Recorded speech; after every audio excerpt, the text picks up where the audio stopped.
Bonjour à toutes et à tous et bienvenue dans un nouvel épisode des Servette Talks, notre podcast qui parle du Servette FC, du Servette FC Chenin féminin et de l'Académie du Servette FC. On a la chance aujourd'hui de se retrouver pour un nouvel épisode où j'ai deux acolytes avec moi. Ethan Fasnard, que vous avez l'habitude d'entendre. Ça va Thomas ? Non, ça va pas. Non, je suis très content de me retrouver avec toi comme d'habitude et très content de me retrouver avec un autre invité qui est là pour la première fois. Arnaud Cerutti, tu es journaliste à la RTS et tu es l'ancien chef des sports de la Tribune de Genève. Comment ça va, Arnaud ? Ça va bien, ça me fait plaisir d'être avec vous et je sens qu'on va passer un bon moment. Bon, on espère, on va passer un bon moment, on passe toujours des bons moments à parler de Servette, on va vraiment se concentrer sur ce podcast de Servette masculin, on va pas parler du Servette FC Chenin féminin et de l'Académie, parce qu'on va faire un petit bilan sur la première partie de saison, un bilan du nouveau coach qui est là depuis juin-juillet, on va faire un petit top et flop, et puis on va parler un petit peu de vos espoirs pour la deuxième partie de saison. Donc ça va être assez condensé comme épisode, parce qu'il y a beaucoup de trucs à reprendre, alors que Ethan est mort de rire depuis le début de ce podcast. Il est cuit déjà, Ethan. Ça va être mythique. Et je vais directement te lancer, Ethan. On va parler un petit peu du bilan en championnat, pour commencer, de ce premier tour. Qu'est-ce que toi, tu as pensé un petit peu de ce premier tour servettien de juillet à décembre, vraiment en championnat, on se concentre sur le championnat pour commencer. Non, alors pour revenir rapidement sur la première partie de saison, dans l'ensemble, je pense que la première partie de saison est réussie dans le sens où Servette, à la trêve, n'est pas distancé dans la course au titre, est toujours bien placé. Dans un championnat qui, on y reviendra, mais quand même très particulier cette saison, qui est très homogène, très serré. Donc dans l'ensemble, je dirais que la première partie de saison est plutôt réussie en championnat, avec un Thomas Eberle qui a fait quand même de bonnes choses, malgré un effectif relativement court. Et pour toi, Arnaud ? J'ai un peu la même impression, je crois que le championnat est plutôt bon, mais il y a quand même 2-3 choses qui me dérangent. J'ai eu 2-3 défaites un peu problématiques et je reste en fait, je l'imagine que beaucoup de suiveurs du Servette FC sur les 2 derniers matchs de la saison qui ont été vraiment pas terribles. L'absence de Konya a bien sûr pesé énormément, mais vraiment les 2 dernières performances m'ont paru légères et je trouve que c'est compliqué justement de passer l'hiver, même si l'hiver est moins long qu'à l'époque en Super League. C'est dur de passer l'hiver là-dessus, donc on reste un peu dubitatif sur le vrai niveau de Servette. J'ai l'impression qu'il y a 2-3 équipes qui ont un peu un train d'avance, mais comme l'a dit Ethan, le championnat Servette est toujours plus que dans le coup, donc c'est intéressant. Tu parlais justement du fait qu'il y avait 1 ou 2 défaites qui restaient un petit peu en travers de la gorge. Est-ce que, messieurs, vous avez un match comme ça que vous retiendrez ? Pas très français, mais vous avez compris, de cette première partie de saison qui vous a vraiment déplu. S'il fallait en retenir qu'un, ce serait lequel ? Ethan, vas-y. Je voulais te dire, vas-y, je t'en prie. Je ressors le calendrier pour être sûr que j'en oublie pas un. Il y a quand même celui à Lugano qui, même si c'est Lugano en face, je pense qu'il y avait autre chose à jouer. C'est celui qui me vient en tête. Bâle, pour moi, le Bâle là-bas, en fait, plus que le Bâle ici. Je trouve que tout à coup il y a tout qu'à voler en éclats. Le Bâle ici finalement c'est un 6-0 et comme on dit, l'adage un peu débile mais qui est tellement vrai, mieux vaut prendre une fois 6-0 que 6 fois 1-0. Je trouve que le Bâle là-bas il y avait rien qu'à aller. C'était une prestation assez fade de toute l'équipe et finalement là j'ai pas regardé le calendrier et tout ce qui s'est passé, mais c'est celui qui me vient en tête à l'instant là. Ouais, j'en ai un autre qui me met en tête, c'est la défaite à Lausanne. Ouais. Le 1-0 à Lausanne. Je trouve que c'était un des matchs les moins bien, les moins aboutis, je vais y arriver, de Servette cette saison. Et ouais, la défaite à Lausanne, moi c'est un match, on a tendance à l'oublier, je trouve, ce match, mais finalement je trouve que c'était un des pires. Ouais, un match qui paradoxalement lance quand même un peu Lausanne dans l'autre sens, quoi. Ouais. Donc, Lausanne qui va être dangereux dans cette deuxième partie de saison avec une période de transfert qui est intéressante. Moi, il y a aussi un match qui m'a particulièrement déplu, et puis ça fait partie des 2 derniers que Servette a joué avant la trêve, c'est le match contre Winterthur, qui est absolument catastrophique, alors que Winterthur est dernier sur une série absolument monstrueuse. Comme tu disais, l'absence de Konya fait beaucoup de mal. Moi, je trouve que l'absence de Konya et Antunes, les 2 ensemble, c'est catastrophique. Ouais. Et c'est pour ça que Servette a l'air de se battre un petit peu sur le marché des transferts pour ramener des milieux de terrain. Et je pense que c'est vraiment ce qu'il faudrait. Peut-être qu'on va en parler un petit peu de ce que vous aimeriez voir comme recrue. Mais oui, ouais, vraiment, il y a eu quelques matchs dans cette première partie de saison qui n'étaient pas terribles. À l'inverse, est-ce qu'il y a un match que vous retirez je vais arrêter de dire ça comme ça. Un match que vous avez particulièrement apprécié dans cette première partie de saison que vous aimeriez le Lugano à la maison, à 10. Ouais. Je crois que c'est vraiment celui sur lequel je reste. Et c'est ce qui a rendu en fait les 2 dernières défaites un peu plus désagréable parce qu'il reste sur ce Lugano où tu te dis punaise Servette quand ils sont bien même à 10 ils arrivent à marcher sur Lugano, puis en fait après derrière oui il y a Paconia, mais contre Lugano il y a Paconia un bon moment non plus, et en fait là ils arrivent à livrer 2 performances vraiment fades, pour ne pas dire autre chose, parce que tu as évoqué celle de Winterthur et qui effectivement n'est pas terrible du tout. Donc moi je pense que Lugano à la maison c'est le match référence. Et pour toi, Ethan? Ouais, moi j'en avais 2. C'est l'enchaînement en octobre, Sion-Zurich. Ouais. La victoire 3-0 contre Sion à la maison et la victoire à Zurich 3-1. Ouais. Ça c'était. Et puis il y a eu le match aussi contre Young Boys en début de saison. Le 3-1 à la Praille qui était pas mal. Il était un petit peu moins assuré, on va dire ça, que la victoire à Zurich, qui pour moi est la plus impressionnante de la saison. J'avais oublié Zurich, vous avez raison. Et Young Boys, c'est un match de début de saison avec IB qui joue la Ligue des Champions, ça paraissait moins important, mais c'est quand même aussi un beau match. Là, c'est vrai que c'est Zurich qui était premier du championnat à ce moment-là, ou deuxième, je ne sais plus exactement, mais en tout cas qui n'avait pas perdu au Letzigrund. Et je me rappelle que Zurich, jusqu'au but à la dernière minute sur corner, n'a pas eu une occasion de toute la rencontre. Et puis Stevanovic qui marque un coup franc. Son premier coup franc sous le maillot de Servette, donc un vrai grand match, mais du coup voilà. Un match commenté avec Wissam Berjaoui quand même. C'est vrai, grand moment. Un grand moment. Qui n'est pas n'importe qui, effectivement. Je me souviens d'un autre match que Thomas a commenté avec Wissam, mais on n'y reviendra pas. On dira juste où c'était, à Bâle, si vous voulez aller voir ce que vous voulez voir. Mais non, mine de rien, moi je trouve quand même que la première partie de saison de Servette est intéressante, notamment par le fait qu'il y a un nouvel entraîneur. Et on sait à quel point c'est difficile quand même quand tu as un nouvel entraîneur qui arrive de s'adapter pour lui, s'adapter pour les nouveaux joueurs au nouvel entraîneur. Et avant de parler vraiment du bilan de Thomas Eberle, qu'est-ce que vous pourriez dire sur l'adaptation de Thomas Eberle? Est-ce que vous trouvez qu'il y a un gros changement par rapport à René Weiler? Qu'est-ce que vous pensez un petit peu de ce début de saison finalement de Thomas Eberle?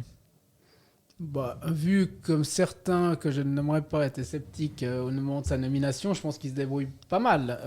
On avait un peu peur que ce soit un peu le relais seulement de Weiler, mais je crois qu'il a quand même fait des choix qui lui semblent assez propres.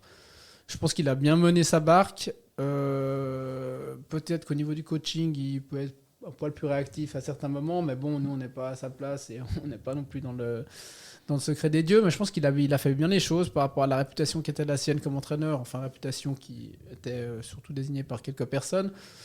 Non, c'est un bon entraîneur et je trouve bien qu'il ait assumé ses choix et qu'il ne soit pas seulement un Weiler bis, alors qu'effectivement Weiler a fait un magnifique travail, mais c'est comme tu l'as dit, très dur des fois de revenir après des succès qui plus est. Et là en Europe, on a Arne Slot qui a repris magnifiquement Liverpool après l'ère Klopp. Alors je dis pas que ça va être Liverpool et que Weiler était Klopp, mais, c'est intéressant le travail qu'il fait effectivement après cette très très bonne saison avec Weiler. Maintenant, malgré tout, on jugera Eberle s'il va chercher un titre ou pas. Et vu que Weiler en a eu un, qui était la Coupe de Suisse, je pense qu'il va falloir au moins aller chercher l'Europe en tout cas, pour que ce soit validé. Et toi, Ethan? Ouais, je suis assez d'accord. Je pense que pour ce qui est des objectifs, en fait, l'Europe c'est un peu le minimum, je pense, dans le projet de Servette actuellement. Enfin, ce serait quand même, si tu termines 5e derrière certaines équipes et que tu fais pas l'Europe, je pense que là, on pourra considérer la saison comme ratée, surtout avec le parcours en Coupe de Suisse. Totalement. Ouais. Et puis le parcours en Coupe d'Europe aussi qui s'est arrêté très vite. Mais alors, je ne compte pas vraiment parce que compétition. Tu t'es éliminé en Europe. Enfin, l'Europe, tu la perds au tirage. Oui, non, mais ce que je veux dire, c'est que du coup, là, il n'y a plus d'excuses. Il n'y a plus l'Europe, il n'y a plus la Coupe de Suisse pour aller dans ton sens, justement. C'est vraiment ça. Non, je pensais que tu disais c'était un échec de ne pas avoir fait l'Europe. Non, justement, on va en parler du bilan en Europe. Mais tu parlais justement du fait que Weiler a gagné la Coupe l'année dernière. Là, ça ne va pas être possible pour Servette, ce parcours en Coupe cette saison. C'est une question. Oui, la question, elle est comme ça. Il y a 3 petits points alors. C'est ça. Non, le parcours, c'était abominable parce que ce match contre Chafouz, il était catastrophique. Je veux dire, il se bute, qui se prennent et après il rame et tout le long du match, tu te prends le deuxième puis c'est fini quoi.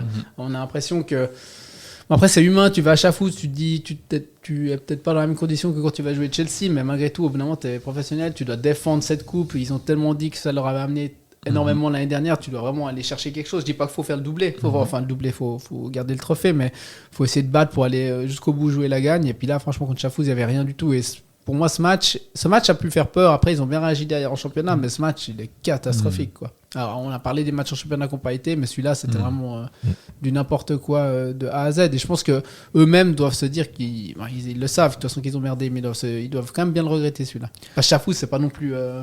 Ouais. Surtout à la période à laquelle Servette a affronté Chafouz allait pas très bien. Donc, mais c'est peut-être celle-là la pire défaite de la saison en fait. Oui, tout à fait. Mais comme, je pense que c'est ça. Mais vu quoi, avant on parlait du bilan en comme championnat. Thomas a voulu évoquer le championnat. Voilà, c'est ça. Non, mais jugez de comment je. Le présentateur, pas ouf. Non, mais cette défaite en coupe, Ethan, tu y étais. Est-ce que tu peux nous dire sur cette belle défaite? On y était d'ailleurs. Ouais, on y Très était. bon souvenir. Le meilleur moment de la journée, c'était qu'on était dans la voiture. C'est assez dire à quel point le match était terrifiant. C'est ce que j'allais dire. Enfin, si tu retiens un moment en voiture avec Zinguignan, c'est que ça va pas. Quoi. Non, mais c'était terrifiant. Enfin, après, il y a aussi, pendant ce match, Guimeno qui prend carton rouge pour simulation. Oui. Ouais, qui était grotesque. Pas la simulation, je crois. Aussi de mes souvenirs, c'est hyper sévère. Il en rajoute, je pense, un petit peu, mais après de là. Il paye sa réputation. Ouais, c'est ça, c'est la réputation. Je pense que si c'est un autre joueur qui tombe, il y a peut-être penalty, clairement. Quoi. Ou en tout cas, il n'y a pas de carton jaune pour simulation. Mais de mes souvenirs, il me semble qu'il y avait faute. Il y avait faute. Il n'y a pas la VAR à ce moment-là de la coupe. C'est quoi c'est demi-finale? Demi-finale, je crois. Mais comme c'est un club de Challenge League, normalement. Ouais. Il y avait eu cette histoire. Sion, exactement. Sion était en Challenge Sion League et était en demi-finale. Ouais, je pense que ça fait longtemps qu'il n'y avait pas eu une défense de titre aussi ratée pour un vainqueur en coupe. Là, c'était quoi? C'était le deuxième tour? Le deuxième tour. C'était quoi le premier tour? C'était Bernay? Exactement. C'était Bernay, juste. Un très grand club. Tu serais pas originaire de Bernay, toi? Non, pas du tout. Non, pas du tout, vraiment pas. Non, mais voilà, ce bilan en coupe, il est ce qu'il est. Il y a un autre bilan à prendre en compte, c'est le bilan en Europe. Qu'est-ce que vous pensez un petit peu de ce qui s'est passé dans ces qualifications européennes pour Servette entre émotion, résultat final qui n'est donc non-qualification? Comment vous avez vécu un petit peu cette période de qualification en Europe? Déjà, je vois qu'Ethan essaie de regarder contre qui ils ont perdu parce qu'il ne se souvient pas. T'es bien tombé dans ce podcast. Exactement. Non, alors, je me lance parce que Ethan, il cherche encore. Contre Braga, j'avoue que j'ai pas vu les deux matchs. Donc je peux pas juger. On m'a dit qu'à l'aller ils doivent gagner. Donc, mais je peux pas juger. Donc je vais me concentrer sur Chelsea. Chelsea, pour moi, le match aller, ils doivent pas le perdre autant. Et le match retour, il est à la fois fabuleux et à la fois désespérant. Mais en fait, je vais rester sur le côté quand même s'ils sont éliminés, le côté fabuleux. J'ai adoré l'ambiance. Pour moi, c'est la meilleure ambiance vécue au stade de Genève avec Servette. Ouais, moi je suis assez d'accord. En plus, il y avait tout, il faisait 36 000 degrés, le stade était plein, ils gagnent quand même ce match dans une ambiance dingue. Et tu peux regretter qu'ils ne soient pas allés chercher un peu plus, mais sur la performance, là, tu dis qu'une équipe, elle est peut-être née à ce moment-là aussi, l'équipe des Burley. Mais oui, au final, il y a une élimination, donc tu ne peux pas être content de ça. Donc c'est dommage, et comme l'a dit avant Ethan, ils le perdent au tirage au sort en fait. Parce que tu tombes contre quelqu'un d'autre. Alors bien sûr, l'ambiance n'est pas la même, tu n'es pas conditionné la même chose si tu joues contre Molde ou contre Chelsea. Mais je pense que là, avec un autre adversaire, avec le Servette qu'on a vu, il y avait moyen de faire autre chose. Ouais, et je me rappelle justement au tirage au sort, tu regardes le tirage au sort, tu vois que ce sera Braga et après que ce sera Chelsea. Et alors que tu vois qu'il y a une autre équipe qui jouait genre Helsinki après Djurgårdens. Très grand club. Non, mais enfin. Peut-être Djurgårdens. Mais il y avait ce truc où en fait le tirage de Braga était le pire possible à ce tour-là et le tirage de Chelsea était le pire possible à ce tour-là. C'est vraiment la succession qui est catastrophique. Après, pour revenir sur les matchs, contre Braga, oui, tu sens qu'il y avait quelque chose à faire, surtout que Braga était en crise, ils virent leur coach après 4 matchs.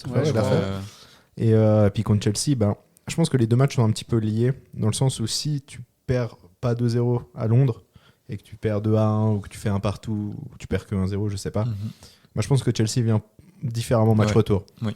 Ouais, c'est vrai. Je pense que c'est un peu lié parce que franchement, dès que Servette a marqué le 2-1, il y a Jackson et Palmer qui rentrent. Ouais, mais ça change pas. C'est ça qui est intéressant. Il y a annulé. il y a eu le but annulé. Il est en jeu quand même. Mais dans le sens où c'est quand même Servette encore qui poussait. Oui, bien sûr. Mais tu vois, je pense que typiquement, ça veut quand même dire que je pense que Maresca aurait mis clairement c'est peut-être ces joueurs-là titulaires. Ouais. Et est-ce qu'on aurait mis sa frappe à la fin? C'est une grande question. C'est Konya, tu dis? Non, il y a Ondoa aussi, non? Qui en rate une. Il en rate une. Konya, bien sûr, mais. Ondoa, il rate pas tant que ça parce qu'il y a beaucoup de trafic devant lui. Il y a des trafics dans la cage. On sent le côté Lucarne Grana, quoi. T'as un accent québécois? T'es québécois aussi. T'es québécois, t'es Djurgården. Toutes les qualités du monde, exactement. Mais oui, ce tir. À part ça, pour revenir à ce que tu disais sur l'ambiance, je pense que le but d'Enzo Crivelli, j'ai rarement vécu une ambiance pareille sur un but. Et c'est souvent sur des buts de Crivelli. Enzo Crivelli que tu adores d'ailleurs. Très bon joueur, ouais, tout à fait. C'est souvent sur des buts de Crivelli que tu t'enflammes. Ouais, totalement. Lugano. C'est vrai. C'est vrai. Pour moi, c'est les deux. Mais c'est fou. Les deux plus grosses émotions que j'ai dans un stade, enfin dans le stade de la Praille, enfin de Genève pour toi, cher Arnaud Turotti. Stade de Genève, effectivement. C'est des buts d'Enzo Crivelli. C'est dire à quel point tu suis bien Servette. Il y a d'autres émotions. Hein, Ethan. Il marque que dans les grands matchs, moi c'est tout. C'est ça. Il est dans un les grand grands joueur qui marque dans les grands matchs. Comme Mario Gavranovic. Exactement. Au-delà de ça, qu'est-ce que vous attenderiez pour l'Europe ces prochaines années ?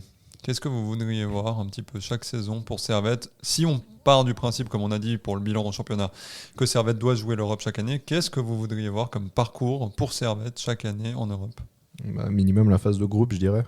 Après ça dépend. C'est tellement compliqué d'accrocher une phase de groupe. J'ai envie de dire phase de groupe, mais après, si on moi, qualification... il ne faut pas répondre à cette question parce qu'elle sert à rien. C'est ça. Non, plus sérieusement, vas-y.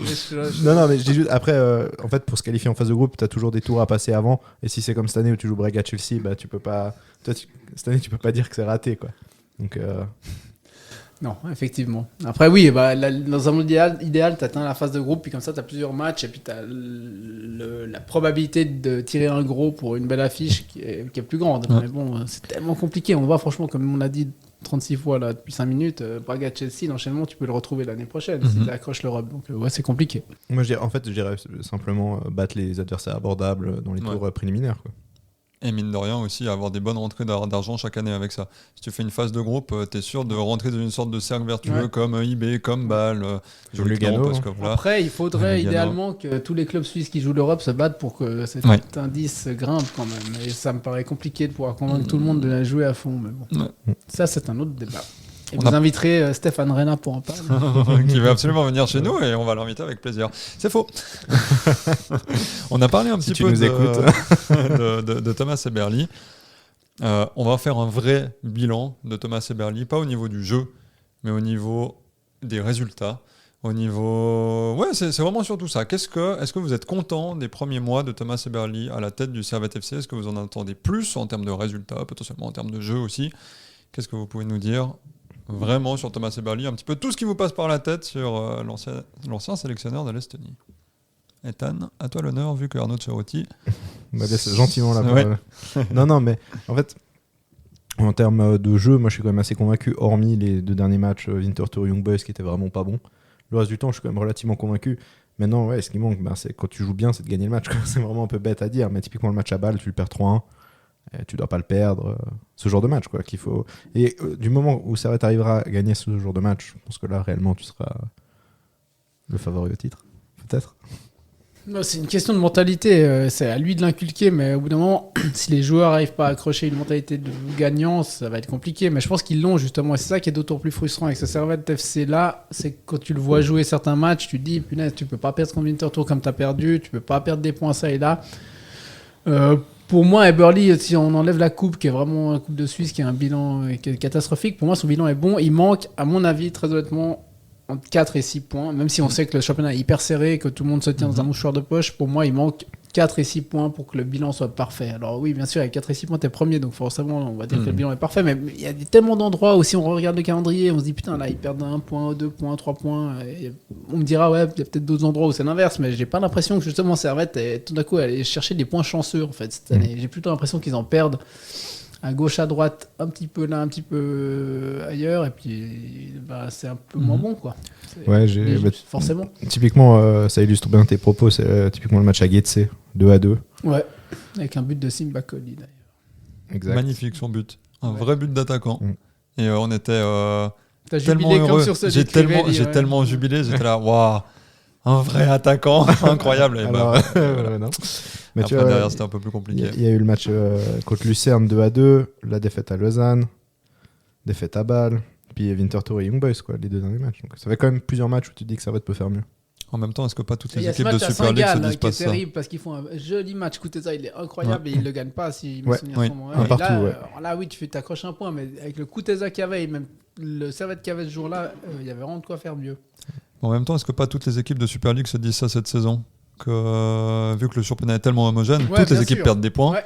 Et Ouais, mais c'est justement, c'est celle qui en perdra pas qui ira chercher quelque chose. Ouais. Et au bout d'un moment, tu dois être celle-ci. Ouais. Surtout qu'on était probablement dans cette première partie de saison sur la partie de saison où il y avait de quoi faire, Ouais. avec IB qui perdait beaucoup d'énergie, avec Lugano qui perdait aussi beaucoup d'énergie, bon, qui va continuer à en perdre en deuxième partie de saison. Bâle qui était quand même aussi dans une sorte de construction avec le retour de Shaqiri, Ouais. il fallait faire tourner l'équipe autour de ça, donc est-ce que c'est pas trop tard déjà?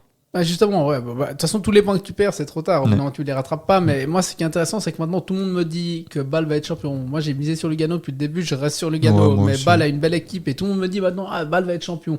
Mais Bâle, si on regarde, je me souviens plus exactement du calendrier, mais vers septembre-octobre, Bâle a un creux. Et ils sont pas bien du tout. Et maintenant, ça prouve qu'en fait, si tu arrives à aligner une bonne série, tu peux vite être en haut. Ouais, et puis ils ont de nouveau un creux en fin de première partie de saison, hein. Il y a vraiment que Lausanne qui a fait victoire sur victoire sur victoire et qui les a fait Et remonter. Lausanne est très solide, étonnamment, en fait, parce que je pensais pas, même fin septembre, certains ont commencé à s'interroger sur Ludo Magnin, et en fait, le mec, il a eu la meilleure réponse, quoi. Mhm. C'est un peu comme Servette l'année dernière, finalement. Mhm. Ouais. Bah, littéralement, Bâle, sur leurs 3 derniers matchs, ils font 2 points.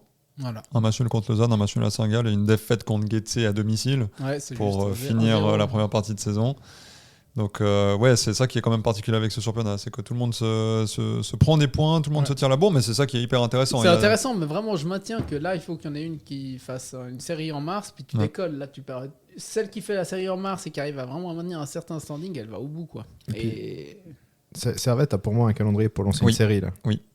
Saint-Gall, c'est compliqué. Tu reçois Saint-Gall. Tu dois pas merder à Yverdon, ça Ouais. c'est sûr. Ensuite, tu vas à Yverdon, Ouais. tu reçois Getse, tu Ouais. vas à Sion. Ouais, franchement. Après, bon, il y a le match contre Bâle à la maison. Puis après, tu retournes à Getse et tu joues Winterthur à la maison. Et après, il y a Lausanne, Zurich. Mais tu vois, mine de rien, Ouais. psychologiquement, ça s'entend dans le discours d'Ethan. Il dit après, il y a le match contre Bâle. Parce qu'en fait, tout le monde se dit Bâle, putain, c'est l'équipe de 2003 et Bah. 2004. En fait, il y a toujours ce réflexe, mais Bâle, en fait, elle n'est pas meilleure que Servette. Ils ont Non. juste Non, un non. joueur qui est extraordinaire. Ouais. Et ça, quoi qu'en disent certains, Shaqiri, c'est le Oui. meilleur joueur du championnat, à mon avis. Ouais, je pense pas le plus Non, régulier, pas le meilleur, mais mais le meilleur. c'est le plus. C'est celui qui a le plus la et qui potentialité peut être- d'être le voilà, meilleur. Exactement, mais- le plus potentiellement le plus décisif. Et le mec, c'est un gars sur un geste, il peut te créer quelque chose. Comme Kuteza, en fait. Servette, quand il est en jambes, il est incroyable cette saison, je trouve. Et pour moi, Bâle n'est pas un épouvantail. Servette peut battre Bâle et puis continuer sa série si tant est qu'il l'a lancé précédemment. Mais effectivement, Saint-Gall, c'est quand même compliqué. Après, tu les joues là un samedi soir, début de saison, c'est à toi de gagner le match, quoi. Et Yverdon, faut pas se rater. On se souvient l'année dernière, Crivelli, son coup de coude et qui interrompt la série de Servette. Oui. Et il faudrait pas reproduire ça. Non, effectivement. Bon, Enzo, si tu nous écoutes. Tu parles de certains joueurs, c'est une belle transition. On va parler des joueurs. Et j'ai une question encore pour finir sur la partie Eberly. Est-ce que pour vous, Thomas Eberly a l'effectif pour pouvoir être champion cette saison? Maintenant, à l'instant T. Et donc, à l'instant T, on est 2 jours avant la reprise du championnat. Sachez-le. À l'instant T, non, parce qu'il y a trop de blessés. Et même si- mais ça veut dire qu'il a l'effectif si t'enlèves les blessés, selon toi. Moi, je pense que tu peux le faire avec cette équipe-là. Je pense qu'un ou deux joueurs en plus, c'est vraiment bien. Mhm. Après, tu peux y arriver, Ouais. mais il y a des matchs qui seront un peu En plus fait, quand compliqués, tu quoi. vois le parcours. Tu manques de banc, quoi. Ouais, clairement. quand tu vois le parcours qu'ils ont fait au premier tour, entre Mhm. guillemets, avec cette équipe-là, en fait, tu dis que tu peux aller chercher le titre, oui. Mais 2-3 compléments, ce serait pas. Ouais, vraiment. Vraiment. Ouais, Mais il y c'est a absolument ça. mais c'est presque un peu, entre guillemets, j'allais dire consternant, mais c'est beaucoup trop fort, mais c'est presque un peu surprenant Mhm. de te dire qu'en fait, tu peux jouer le titre avec les quelques manquements quand même qu'il y a dans cet effectif, quoi. Mhm. Après, faut pas négliger, bon, on va y revenir, j'imagine, mais il y a quand même des putains de joueurs dans cette équipe, et c'est on ce qui va porte le, voilà. En parler Voilà. maintenant. Voilà la La transition pour notre partie Mec, qu'on tu te fais préfère. la main pour que j'en fasse une bien. Les tops et les flops de cette magnifique première partie de saison. Je sais que tu adores ça, Arnaud Turotti, tu vas pas y couper avec ton bon sourire jaune là. Quel bonheur. Quel bonheur. Non mais oui, j'aimerais que l'on parle des joueurs de Servette qui vous ont le plus impressionné pour commencer dans ce début de saison, dans cette première, c'est plus un début de saison, dans cette première partie de saison. Quels joueurs vous ont le plus plu dans cette première partie de saison, messieurs? Ethan est chaud pour eux. Ouais, moi, j'en ai un. Vas-y. Bradley Mazikou. Non. Mais il faut des pas- arguments là, Ouais, il faut non, quelque mais chose. Je regardais les réactions. Déjà, je prenais la température. Non, Bradley Mazikou, moi je trouve qu'il s'est vraiment imposé cette année. L'année passée, c'était déjà pas mal. On sentait qu'il montait en puissance. Mais cette année, pour moi, je pense que c'est un des premiers noms que tu coches quand t'es Thomas Eberly. Arnaud Turotti n'est pas d'accord. On t'écoute, Ouais, Arnaud. non, je t'écoute, Arnaud, volontiers. Mais Non, pour moi, moi- il est indispensable. Pour moi, c'est toujours. Écoutez, j'arrive pas à en sortir un, mais pour moi, il y a Il y en a 3. Ah non, mais d'abord, je veux avoir ton avis sur Mazikou. Parce que tu n'es pas d'accord là-dessus, c'est sur ça qu'on veut t'entendre. Alors, je vais être franc. Oui, je vais te surprendre. Mazikou, pour moi, il fait une bonne saison. Waouh. Il fait une bonne saison. Voilà, c'est tout. Pour moi, il y a tellement de lacunes défensives. À part ça, il y a trop de lacunes pour moi. Je pense pas. Mais voilà, il a fait 2-3 bons matchs, c'est vrai, mais pour moi, il laisse trop passer. Bon, et mine de rien, moi, je le mettrais pas tout en haut dans les joueurs les plus importants par le fait qu'il a aussi été blessé. Non, c'était pas forcément un classement, mais les joueurs qui ont vraiment été très très importants dans cette première partie de saison et qui ont fait beaucoup le travail. Derek Kuteza.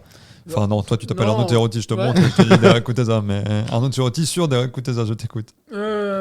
Sur Derek Kuteza, pourquoi sur Derek Kuteza? Parce que non, mais j'ai pas dit que c'était forcément lui.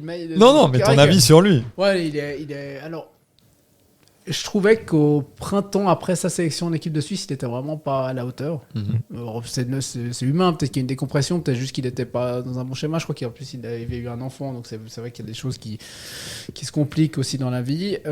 Et il m'a vraiment surpris, je l'ai même trouvé assez incroyable dans certains matchs. Je parlais avant du match contre Saint-Gall, il est incroyable. Et en fait, quand tu lui laisses un peu d'espace, quand il arrive à démarrer, c'est dans le top 5 des joueurs du championnat à Kuteza. Donc je pense que quelqu'un qui aurait quelque chose à redire sur les 6 mois qu'il vient de passer Kuteza, il a un problème. Alors oui, des fois on me dit, tu te dis que quand il tente sa frappe enroulée 36 fois, il faut peut-être pas tenter une 37e fois, mais il apporte tellement dans d'autres secteurs, il a tellement apporté à d'autres moments sur ces 6 mois qu'on peut que saluer sa première partie de saison. Ethan. Ouais, mais les deux autres que j'ai, c'est assez classique, mais Konya quand même, je mettrais. Et l'autre que j'ai envie de mettre, c'est Stevanovic quand même. Ouais. Parce qu'elle est vraiment correcte sa saison. Hein, ouais, avec ses up and down et le fait qu'il n'est plus aussi en jambes qu'avant, mais ça reste un excellent joueur et à des moments il a des séries où il peut porter le club à lui tout seul. Donc c'est un peu comme Shakir Iqbal, tout d'un coup il peut te créer un truc, mais lui il a ce besoin d'être en jambes aussi, d'être lancé. Mais Stevanovic c'est incontournable. Et puis tu l'as dit avant, Konya pour moi. Ouais. Stevanovic cette année c'est 18 matchs en championnat, 5 buts, 5 passes. Ouais. Moi j'ai envie de mettre en avant un joueur qu'on a vu par son absence. Mais qui veut quand même beaucoup dire. Je vais vous dire quelque chose, je sais de qui tu vas parler. Ouais, de Antunes. Absolument. Qui pour moi va être la meilleure recrue de Servette en fait. Je pense aussi. Ouais. Je pense aussi parce que Alexis Antunes, on oublie. Ça c'est de la punch. On a l'extrait là. On oublie à quel point Alexis Antunes était notamment exceptionnel sur entre novembre et avril de l'année dernière. C'était monstrueux, c'était le meilleur joueur de Super League. Clairement, ouais. Et c'est fou à quel point on a, j'ai l'impression, oublier le fait que Antunes était absent ces derniers mois parce que ça fait depuis octobre et en fait on oublie comme tu dis que Antunes ce sera vraiment une recrue, ce sera vraiment un apport. S'il est vraiment bien remis de son dos, pour moi ça va être un top joueur et Servette va retrouver une solution de plus et pas n'importe laquelle. Pas n'importe laquelle. Des joueurs qui vous ont déplu ou pas déplu mais en tout cas déçus. Moi j'en ai deux, je les mets ensemble. Vas-y. Qui ont aussi brillé par leur absence. Vas-y. Non mais Ben Yangba, Bouzamoucha. Alors du coup on peut pas dire qu'ils t'ont déçu. Non ils m'ont pas déçu. Mais pour moi c'est un flop. Tu recrutes deux gars, ils jouent 0 match. Reiki aussi. Ah non. Non mais enfin voilà c'est en fait plus de manière générale c'est les recrues j'ai presque envie de mettre Simba Collier avec. Oui. Les trois ensemble, la plus-value, elle est minime. Quoi. Et des joueurs maintenant qui ont joué et qui ont joué. Déçu. Je trouve ça plus intéressant. Bon, Simba Collier a joué. Ouais, Simba Collier a joué. Après, est-ce que j'en attendais rien donc... Je suis quand même je couperais ça, j'ai coupé mon ça, tu gardes. Non, on a dit des horreurs nous aussi, donc non, évidemment que tu gardes. Non, mais Simba Collier, il faut quand même dire les termes, il a été décevant. Oui. En fait, quand il a été recruté, on ne s'attendait pas à grand-chose. Je me pose en modérateur de ce débat. C'est que Simba Collier, comme tu l'as dit, on n'en attendait pas grand-chose. Mais en fait, est-ce qu'il a été décevant par rapport à ce qu'on attendait ? Non, je ne pense pas. Moi, je pense qu'il a été décevant par rapport à ce que certains l'ont vendu, peut-être. Pour moi, il a été décevant après deux performances qui ont été vraiment très très bonnes à la suite. Ouais. C'était le match à Getse et le match contre Lausanne. C'est les deux matchs à la suite. Et il fait deux bonnes performances d'affilée. Et à partir de là, c'est compliqué. Ouais. Et c'est dans ce sens-là où moi, je trouve que c'est décevant par le fait qu'on s'attendait à quelque chose après avoir vu ce qu'il était capable de faire. Mais bon, est-ce qu'il était peut-être pas un petit peu en surménage ? Je sais pas. Bref. Ethan, du coup, maintenant, des joueurs qui ont plus joué. Voilà, si vous voulez jouer sur les mots. Hein, et c'est un peu déçu. C'est un peu facile quand même. Mais Guimono, quand est-ce que ça va marcher quoi ? Faudrait que ça court plutôt. C'est bon ça. Ouais. Non mais tu vois, quand est-ce que le déclic va arriver quoi ? Ça fait ça fait 1 an et demi qu'il est là maintenant. Ce serait le moment. ça part. Enfin, je commence pas à perdre patience, mais j'ai l'impression que là, il n'y a plus trop l'excuse de l'adaptation, tout ça, quoi. Arnaud, je vois que tu me regardes, Guimeno, clairement, là. Je pense que moi, j'avais toujours dit qu'il était lancé là, en novembre 2023, et puis ça avait marché. Octobre-novembre, ça avait marché. Je m'étais dit, doublé contre Getse, je crois. Exactement, il était bien, et puis en fait, non. En fait, non. Et en fait, après, il y en a qui disent mais ça passe pas avec Weiler, mais il faut croire que ça passe pas non plus avec Eberle, ou que les mecs qui voient ce qui se passe à l'entraînement et peut-être ça va pas. C'est dommage parce que je reste quand même persuadé que c'est un joueur qui peut amener quelque chose, mais alors lui, pour le coup, il y a le problème de confiance qui est légitime, mais le problème de cette envie dont je parlais avant, de ces joueurs qui ont envie de se faire mal un peu et d'avoir un fighting spirit, alors lui, je le vois pas. C'est ça qui me gêne plus que la performance, c'est l'attitude. Alors, je suis pas dans le vestiaire, je suis pas en train, peut-être qu'un entraînement, il se défonce et tout, mais en match, j'ai l'impression que quand il rentre, oui, c'est compliqué d'entrer à 70e, et voilà, mais j'ai l'impression qu'il va même pas faire l'effort pour aller chercher un ballon, ou il va faire un premier effort, il l'a pas, puis le deuxième, il le fera pas. Ça fait très longtemps qui me donne, pardon, vas-y. Non, mais je disais, ça fait très longtemps qu'on l'a pas vu comme titulaire. Et on serait quand même intéressé de voir ce que ça donne comme titulaire. Oui, parce alors que, comme ça, tu c'est dis, sûr, effectivement. C'est difficile d'entrer. Il marque contre Chelsea, quoi, les titulaires, là, au match retour. Et là aussi, tu te dis, il marque contre Chelsea, il est peut-être lancé. Mais peut-être que c'est quelqu'un, c'est peut-être con, mais il a peut-être besoin de se suffire d'avoir 2-3 titularisations pour se mettre dans le truc. Mais est-ce que tu peux te permettre de lui donner s'il répond pas? Mais effectivement, tu as raison, il a marqué contre Chelsea. Et effectivement, c'est aussi DI que ça pourrait être lancé. Je pense qu'il doit être titulaire, c'est les prochains matchs là. Parce que c'était un calendrier relativement abordable. Verdon, tu le mets titulaire, même contre Saint-Gall. Après, non, moi, je ne fais pas jouer contre Saint-Gall. Il a été blessé en plus, un peu légèrement. Oui, c'est vrai. Juste. Mais peut-être contre Yverdon ou Getse, tu peux le mettre titulaire. Après. Si ça marche pas, faut pas s'obstiner, je pense. Parce que surtout que là, on commence à arriver dans la deuxième partie de saison. C'est pas en mars qu'il faut lui faire prendre confiance, je dirais. Non, de toute façon, il l'aura pas. Je veux dire, tu vois, s'il a pas pris confiance là, il aura de la peine à la retrouver. Ou à la trouver même, parce qu'il n'a pas vraiment eu. Est-ce qu'il y a encore quelqu'un qui vous a déçu? Moi, j'en ai un. Je sais pas si vous m'autorisez à donner mon avis. Je sais qui tu vas dire. Je vous écoute. On doit. Oui, j'étais sûr que tu allais dire. Absolument. Galondois qui a des capacités monstrueuses d'être vraiment très très bon. On l'a vu notamment la saison dernière où il était bien meilleur que cette saison. Et moi j'ai l'impression que Galondois n'est bon que dans les grands matchs. Donc il a été bon contre Chelsea, il a été bon contre Braga. Et puis après en championnat, est-ce que je sais pas, c'est un peu abusé ce que je vais dire, mais ça l'intéresse peut-être un peu moins. Et du coup il est juste est-ce qu'il a été bon en championnat, Est-ce qu'il a été bon en championnat après cette période? Parce que Braga Chelsea, c'est des matchs qui succèdent. Est-ce qu'il était dans un top physique? J'en sais rien. Peut-être que Wissam pourra nous éclairer sur Ondoa. Mais moi j'en ai un. Je sais que je vais mettre tout le monde à dos, mais Crivelli pour moi. Non, mais toi t'es. Non, pour moi, en fait, si tu veux, pour moi, l'argent qui est mis sur Crivelli, qui a été mis sur Crivelli, je suis sûr qu'on pouvait trouver mieux avec l'argent qui a été mis sur Crivelli. Mais il apporte des choses dans le jeu, mais pour moi, il manque quelque chose dans le jeu. T'attends quoi de Crivelli en plus? J'attendrais des buts en plus, des buts décisifs. Malgré tout. On peut pas dire le contraire. Oui, il a apporté là, t'as des stats sous les yeux. C'est quoi cette saison? Championnat, 16 matchs, 4 buts de passe. C'est quand même 57% des minutes jouées. Après, est-ce qu'on attend toujours d'un attaquant de pointe de faire que de marquer des buts? Non, je dis, dans le jeu, il amène des fois des trucs, mais il y a quand même beaucoup de moments où il amène rien. Il s'évertue à sauter, à mettre les coudes, mais au bout d'un moment, j'ai pas... Moi, j'ai l'impression que Crivelli amène moins cette saison que l'année dernière parce qu'il n'y a pas un autre attaquant qui est puissant, qui peut entrer après que Crivelli ait fait tout son abattage. Il y a eu toute cette période l'année dernière où il y avait Bedia qui faisait 65 minutes, 70 minutes, où déjà il tuait les défenses physiquement, et derrière il y avait Crivelli qui arrivait, et puis là Crivelli avait beaucoup plus d'espace, beaucoup plus de possibilités, l'impact était plus grand parce que il y avait déjà eu quelqu'un qui avait travaillé sur les défenses adverses. Crivelli fait ce travail, sauf que quand la personne qui arrive derrière, c'est Guimeno qui est quand même assez frêle. On a parlé pas mal des joueurs qui sont là, vos tops, vos flops. J'aimerais bien qu'on parle des joueurs qui sont pas là, c'est-à-dire potentiellement des recrues. Qu'est-ce que vous aimeriez, vous, comme recrue? À quel poste, sans parler de nom précisément, parce qu'il y a beaucoup de rumeurs qui circulent autour de Servette, sans que tout soit fondé ou on ne sait quoi, on verra. Qu'est-ce que vous aimeriez voir comme poste à améliorer pour cette deuxième partie de saison? Un buteur et un suppléant de Konya. Ethan? Un buteur, un suppléant de Konya et un milieu défensif. Si Doulin est blessé. Ouais. Et Doulin, à part ça, oui, alors je vous l'ai dit, parce que j'étais critiqué avec lui sa première saison et je trouve qu'il a fait une bonne saison. Ouais. Jusque-là. Je reviens sur le sujet d'avant. Revenir au sujet initial. Et de nouveau, on voit que sans David Doulin, ça fait la différence. Et moi, je suis du même avis. Milieu défensif. En fait, pour moi, la priorité elle est plus au milieu qu'en pointe. Pour moi, le football, il se joue plus au milieu du terrain qu'en pointe. Et, le football, il a changé. Le football, il a changé, tout ça. Mais c'est débile comme comparaison. Mais Manchester City, Rodri n'est pas là. C'est un joueur. Et c'est pas un mec qui marque, évidemment. C'est catastrophique ce qui se passe, alors qu'il n'y a qu'un seul joueur qui n'est pas là. Et pour moi, le milieu de terrain, on le met vraiment beaucoup moins en avant dans le foot d'aujourd'hui, parce qu'on parle de stade, de stade, de stade. De l'époque, à ma grande époque. À ta grande époque, c'était quoi, les années 40 40, 30, 35. Et pour moi, c'est pour ça il faudrait recruter beaucoup. Enfin, s'il y a une priorité à avoir, pour moi, c'est au milieu du terrain, même si un buteur, évidemment, ne serait pas de refus, Ethan. J'adore la comparaison Rodri-David Doulin.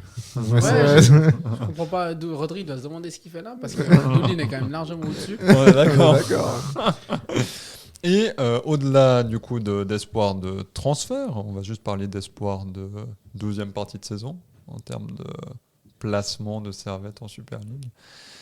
Qu'est-ce que vous espérez d'une part ? Alors voilà, tout le monde va me dire le titre évidemment. Ah non. Ah non. Non, mais quels sont vos espoirs, on va dire, faisables ? On va juste partir là-dessus. C'est quoi vos espoirs pour la deuxième partie de saison ? Aussi simple que ça. Point. Bah, vu que t'es à en prendre la tête, si tu réponds pas le titre, tu vois, il y a quand même clairement un monde, tu vois. C'est pas complètement fou de dire ça. Donc, l'espoir, oui, le titre, je pense que t'es obligé d'y penser, mais en tout cas le podium. Ok, ouais. Minimum. Ouais, c'est ça que j'allais dire. Espoir, VS. J'ai déjà plus le terme. Non, mais c'est super cette intervention. Arnaud ? Les 2 premières places, une des 2 premières places. Après, je voulais quand même dire un truc. Pour moi, malgré tout, la saison dernière, il manque le titre. Servette manque le titre. Ouais, moi je suis assez d'accord. Faut quand même ne pas se voiler la face. Le titre est perdu à Pilsen. Ouais, pour moi, c'est. Si tu gagnes la série de penalty à Pilsen. Je sais pas, parce que c'est un petit peu. Je pense que tu gagnes le match à Lucerne derrière. Ouais, mais c'est ce que le staff il dit. Et moi, je trouve que c'est une excuse. Parce qu'en fait, de tout mettre ça là-dessus, moi, ça m'embête. Non, alors je pense pas que tu mets tout là-dessus. Mais je pense quand même que mentalement, ça joue un coup. Je pense que si tu gagnes à Pilsen, tu gagnes à Lucerne le match d'après. Ouais, mais t'as tellement d'endroits la saison dernière où ils perdent des points bêtement. Ouais. Bon, après, tu gagnes le match à Lucerne, mais on finit à 10 points d'IB au final. T'sais. Non, mais du coup, ça veut dire que t'es lancé. Ouais, là, tu lâches, clairement. IB, ils étaient tellement nuls. IB, ouais, ils étaient nuls. Parlons d'IB, excuse-moi de te couper. Attention à IB quand même, au printemps. Oui. Je pense qu'il va peut-être y venir après. Mais... Ah, d'ailleurs, j'ai une question, ça me fait penser. Je prends ton rôle. Vas-y. Pronostic, c'est quoi votre top 6 Ouais, justement, ça allait y venir. Enfin, voilà, il prend mon rôle, mais bon. Est-ce qu'on compte. Ouais, il y aura qui dans le top 6 ? Simplement, il y aura qui dans le top 6 ? Pas forcément dans l'ordre, mais. Bon, alors, je regarde le classement. Je vais faire pareil. Actuel. Le classement actuel, c'est Lugano, Bâle, Lausanne, Lucerne, Servette, Zurich. Donc, à mon avis, je sais pas qui est-ce qui veut se lancer. Allez, moi, je me lance. Lugano, Bâle, Lausanne, Servette, Zurich, IB. Faudra noter tout ça, puis on regardera. Ouais, pour moi, Lucerne n'y sera pas. Ouais, Lucerne. Okay. Ethan, tu poses la question, tu veux y répondre ou c'est à moi de me lancer ? Vas-y, je t'en prie. Lugano, Bâle, Servette. IB, Zurich, Lausanne. Tu mets quand même Lausanne, j'ai hésité. J'ai hésité, mais tiens. Mais non. Ouais, j'ai hésité. Alors que si on perd son... Non, je sais, son capitaine. Mais j'avais envie de jouer une surprise, mais je vais jouer Lausanne. Et pour moi, Lausanne, malgré tout, ne jouera pas le titre. Moi non plus, je pense pas. Je pense pas. Ça fait comme un Winter Tour l'année passée, quoi. Ouais, alors t'arraches la 6ème place. Oui, mais dans le sens où t'arraches la 6ème place. Non, mais je pense qu'ils vont pas arracher la 6ème place, donc je pense. Ok. Ah ouais. Alors, ça veut dire que tu vois Lausanne au-dessus d'une autre équipe. Ouais. Ah ouais, clairement. Tu les vois pas 6ème. Moi je vois Lausanne 4 ou 5, je pense. Donc devant Jean Zurich. T'as dit devant Servette même, il me semble. Ah non, alors c'était pas un ordre. Ah ouais, c'était pas un ordre. C'était juste les 6. J'avais mis un ordre. Ok, alors peut-être refaisons avec un ordre, parce que moi j'ai fait. Je sais plus ce que j'ai dit, du coup, regarde l'enregistrement. T'as dit Lugano, Bâle, Servette. Ouais, et après j'ai dit IB. Zurich, Lausanne. Exactement, ouais. Alors moi je mets Lugano, Servette, Bâle, IB, Lausanne et Zurich. En fait, moi c'est IB que je sais pas où placer. C'est difficile à dire. Si jamais c'est à Berne, c'est un capital fédéral. Ah ouais, incroyable. Merci. Je vais mettre Lugano premier, Servette deuxième, Bâle troisième.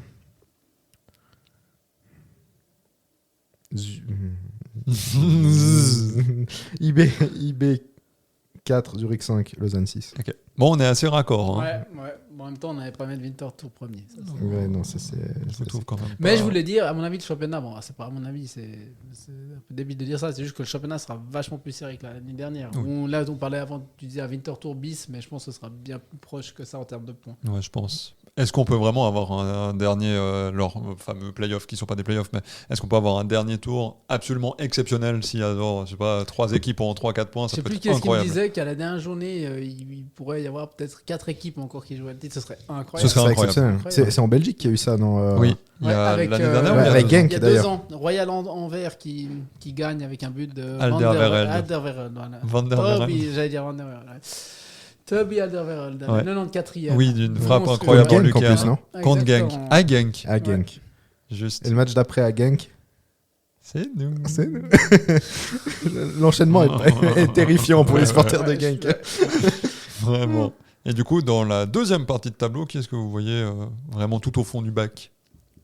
Alors, j'attends de voir l'effet ou pas l'effet Tramezzani et Verdon. Bon, en fait, la question c'est Winterthur ou Getse, quoi. C'est ça. Je crois pas qu'Yverdon peut tomber. Moi, je pense pas. Ah, toi, tu mettrais Yverdon derrière Winterthur ou Getse? Ah, c'est vrai que c'est pas impossible. Getse, c'est quand même une équipe qui sauve. Tu vois, à chaque fois, il y a quand même un peu d'argent. Bon, alors, je sais pas ce qu'ils vont encore aller piocher, mais il y a quand même 2-3 bons joueurs. S'ils arrivent à les garder 6 mois de plus, ça peut faire le coup. C'est eux qui ont pris le gars du Bayern. Le jeune du Bayern. Oui. Ouais, exactement. Oui. Et bon, Winterthur, c'est faible quand même. Ouais, Winterthur, c'est faible. Ils ont un nouvel entraîneur. Donc, il faudra voir ce que ça donne. Mais bon, Uli Forte, il peut faire des miracles, mais je suis pas sûr. Moi, Yverdon, il y a quoi? Il y a 4 points, je crois. 4 points d'avance sur Winterthur. Ouais. Yverdon est à 17, Winterthur à 13. Yverdon, il manque d'un buteur. Bon, je dis pas que Getse et Winterthur en ont un, mais c'est ce qui aurait pu faire la différence, ce qui pourrait faire la différence. À voir. Je pense que Sion Saint-Gall va se sauver, Lucerne aussi. Ça, il n'y a aucun problème. Ouais. Bon, Sion, faut faire attention quand même. Hein. Faut faire attention, mais je les vois pas terminer. terminer. T'as raison d'avoir rappelé qu'ils ont perdu Schmitta, ils viennent de prendre un mec pour le remplacer. Ouais, c'est Airizi. Exactement. Bon, Airizi, il était bon à Lugano, hein. Donc c'est quand même un bon... Ce qui est intéressant avec Sion, c'est qu'ils sont capables de faire des bons matchs. Au Coupe de Suisse contre Bâle, ils font un très bon match. Il y a 2-3 bons joueurs. Il y a Chouarev qui est pas mal aussi. Bouche-Larem aussi, ça joue pas trop mal. Mais effectivement, c'est un peu court pour le top 6, mais je pense quand même que Sion va être dans les 9. Je pense que les 3 derniers, ça restera les mêmes. Ouais, ça aussi, moi je suis assez d'accord. Ouais. Non, reste juste à savoir dans quel ordre, mais je pense que Winterthur va tomber. Et j'ai une dernière question pour vous. Le public genevois sur cette deuxième partie de saison. Combien on veut? Combien vous voulez de spectateurs, on va dire, en moyenne? Qu'est-ce que vous voulez voir un petit peu au Stade de Genève sur cette deuxième partie de saison? Parce qu'on a l'impression un petit peu que pendant cette fin de 2024, début 2025, tout le monde s'est dit « Ouais, on se réjouit trop que Servette revienne au stade, blablabla. » Est-ce que le public va répondre présent sur la deuxième partie de saison, selon vous? Déjà, samedi, il va faire moins 15, donc il n'y aura pas grand monde. Ouais, il y a 8000 billets vendus quand même. Ouais, alors c'est bien. J'avoue que c'est bien. Non, mais il faudrait quand même tourner une moyenne. Il sera plus de 10 000 à chaque match. Alors, excepté peut-être Saint-Gall le mois de janvier, les gens vont encore skier et tout, mais il faut quand même pousser ce club. Il n'y aura jamais 30 000, de toute façon, ça c'est clair. Ah si, il y aura 30 000 pour la dernière journée pour le titre, ça c'est évident. Ça, ce serait incroyable. Ouais. Un Servette-Lausanne pour la dernière journée. De toute façon, c'est clair que même qu'importe, si Servette joue le titre à la dernière journée ou si Servette a le titre, le stade il sera plein. Oui, ça, c'est clair. Ouais. Mais ouais, je pense qu'une moyenne d'au-dessus de 10 000 si on prend juste les 6 derniers mois, enfin les 4 derniers mois, ça devrait être le minimum syndical. Ouais. Et toi, Ethan? Ouais, pareil. Mais c'est difficile à dire parce que les Genevois sont compliqués, quoi. Oui. Donc même si tu joues le titre, il y aura des matchs avant la phase finale. Il y aura quand même des matchs encore contre Getse, Yverdon ou Winterthur. Et le public genevois, je le vois pas se déplacer en nombre pour ce genre de match, même si Servette est en bonne position. Ça dépend, hein, parce que tout peut se passer quand même entre janvier, février, mars, ou si tout d'un coup Servette prend 10 points d'avance. Bah là, je pense qu'à la 31e journée contre Winterthur, le stade, il y a quand même 20 000, je pense. Hein. Parce que t'approches gentiment du titre. Voilà, mais c'est le scénario de rêver, ça. Et après, t'as la vérité de la météo, c'est qu'au printemps, les gens ils viennent plus facilement au stade. Je dis les gens qui ils vont pas d'ordinaire, ils viennent plus facilement. Ouais. Mais en tout cas, c'est clair que cette équipe mérite d'avoir plus de monde au stade. Et puis nous, on fait aussi un petit peu de la pub forcément pour le club. Et on vous dit, venez au stade. Venez soutenir cette équipe qui le mérite, ce club qui travaille si bien depuis des années. Je ne sais pas si, messieurs, vous avez quelque chose à ajouter pour ce podcast. Mais en tout cas, pour moi, ça a été un plaisir de vous avoir. C'était un plaisir. J'ajouterais que s'ils ne viennent pas, ils doivent suivre Lucarne Grenat. C'est très gentil, ça. C'est gentil. Hein. Quelqu'un d'autre que nous-mêmes qui le disions. C'est vrai, Je sais pas si... Ouais, c'est quelqu'un d'autre que nous-mêmes qui le disions. La phrase était excellente. Ça rejoint l'ensemble de ce podcast. Ouais, c'est peut-être pour ça qu'on ne nous suit pas, en fait. C'est peut-être simplement ce français qui fait défaut. Mais non, ça a été un plaisir pour moi de vous accueillir. Merci, Ethan, pour ton temps. Avec plaisir. Merci à toi. Et merci surtout à Arnaud Cerutti. Merci, messieurs. Avec plaisir. D'être venu. Et on se retrouve tout bientôt pour de nouveaux podcasts, évidemment. On commente toujours tous les matchs de Servette masculin, Servette féminin. On a commencé à commenter aussi le Genève Servette Hockey Club, et c'est la catastrophe depuis qu'on commente. Mais non, il va falloir se poser les bonnes questions. Ouais, vraiment. Mais en tout cas, c'est un plaisir de vous faire vivre tout ça, et on se retrouve tout bientôt. Bye bye. À bientôt. Au revoir.